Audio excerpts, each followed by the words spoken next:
This is Real News Media TV, coverage you can trust. Please like, share, subscribe, and hit the notification bell. Select all for daily news updates. 2 charged with murder following physical altercation. 2 men were on Tuesday, March 22, arrested and charged with murder following the death of 45-year-old Kurt Nemhard, who they got into an argument with, which led to a physical altercation. Charged are 37-year-old Kenroy Brown, otherwise called Pops, and 26-year-old Christopher Jones, otherwise called CJ, both fishermen of Salt Gully Old Harbor in St. Catherine. Reports are that about 7:30 a.m., Brown, Jones, and Nemhard were involved in an argument when Brown threw several stones at Nemhard at his house. It is alleged that Nemhard then attacked both men with a machete and chopped Brown in the forehead. Brown then reportedly held onto Nemhard, while Jones inflicted several stab wounds all over his upper body. The police were summoned and Nemhard was transported to the hospital, where he was pronounced dead. During the investigation, a statement was obtained from an eyewitness and an interview was done in the presence of the men's attorney. Both Brown and Jones were subsequently charged. Their court date is being finalized. Wildman Street man charged with murder.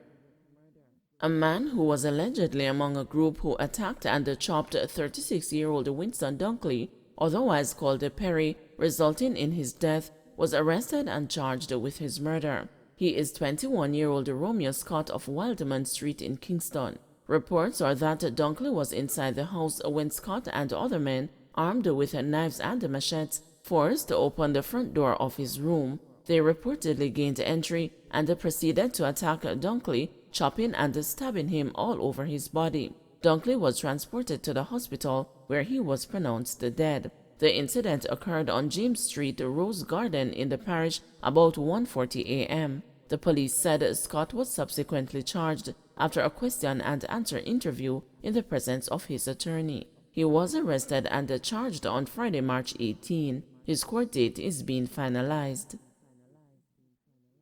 Phibbs says QC title should be dropped as a form of protest.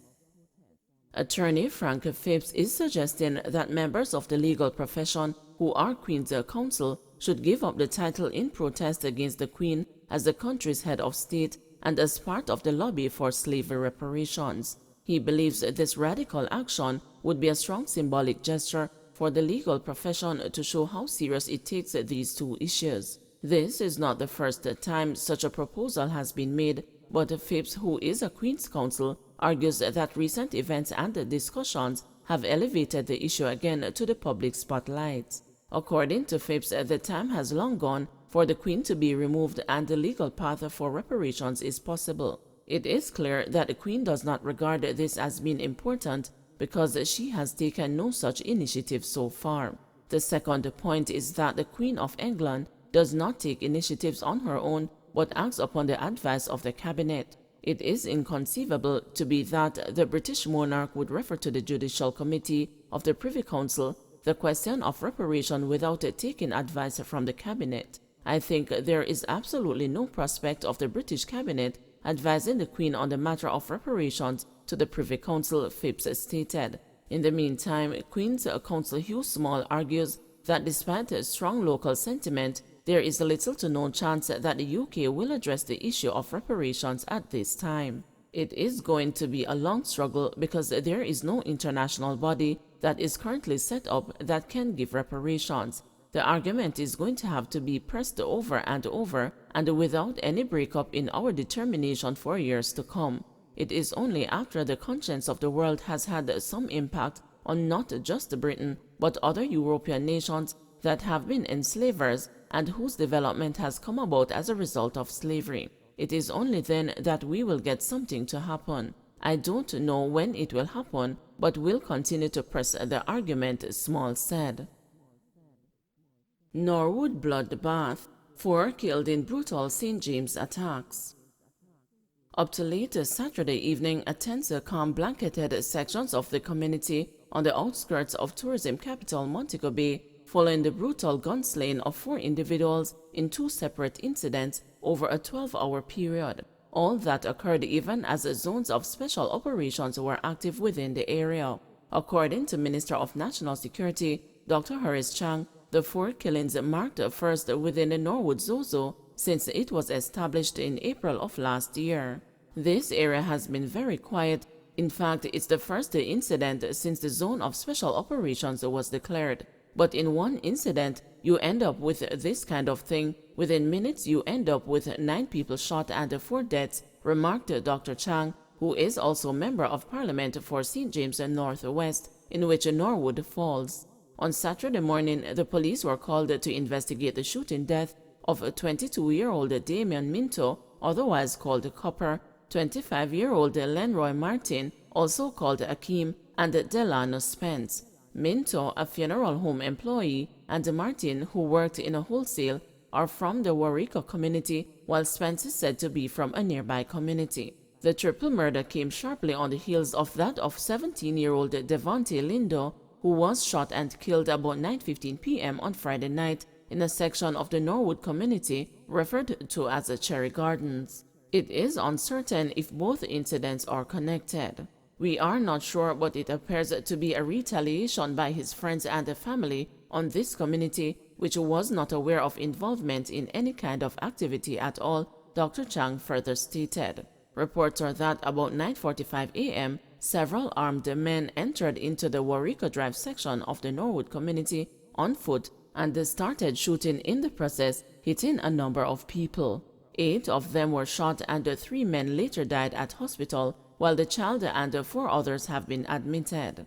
The young girl is said to have been shot by a stray bullet which flew through her living room window as she was preparing to go to church. It is believed that one of the 3 men who died was one of the men that carried out the attack and was hit by his cronies. There is one person who was shot and killed, and allegedly he was one of the attackers, so it is clear where this is coming from, and the investigative node so far is pointing us in the right direction, Assistant Commissioner of Police Clifford Chambers said.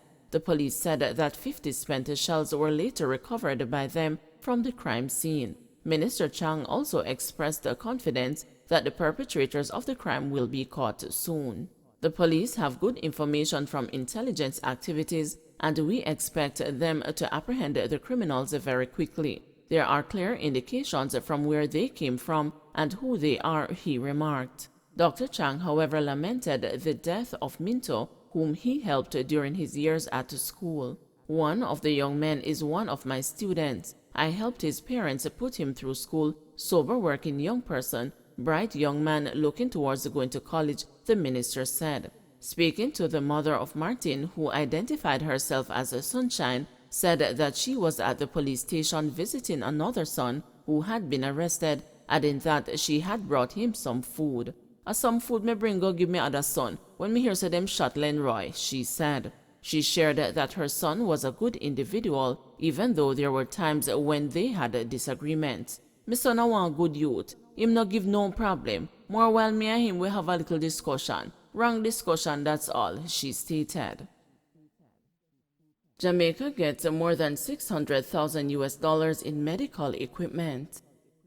Jamaica has received medical equipment valued at $628,714.12 from the governments of the Republic of Korea and Canada to bolster the COVID-19 response. Korea's donation, valued $500,000, includes 50 decalibrators, 50 electrocardiograph, and 100 physiological monitors and a COVID-19 testing apparatus. Canada provided critical care beds, ECG and blood pressure machines, laptops, video laryngoscopes, and privacy screens valued at US $128,714.12. These were facilitated through the Pan American Health Organization, World Health Organization, under the Canada Caribbean Disaster Risk Management Program. The equipment were handed over to the Minister of Health and Wellness, Dr. Christopher Tufton, along with the Minister of Foreign Affairs and Foreign Trade, Senator Kamina Johnson-Smith, this week. Indeed, we are emerging from this pandemic with a deeper appreciation for the bonds of cooperation and collaboration that are required in such challenging times, Johnson Smith said. Don't forget to like, share, subscribe, and hit the notification bell. Select all for daily news updates.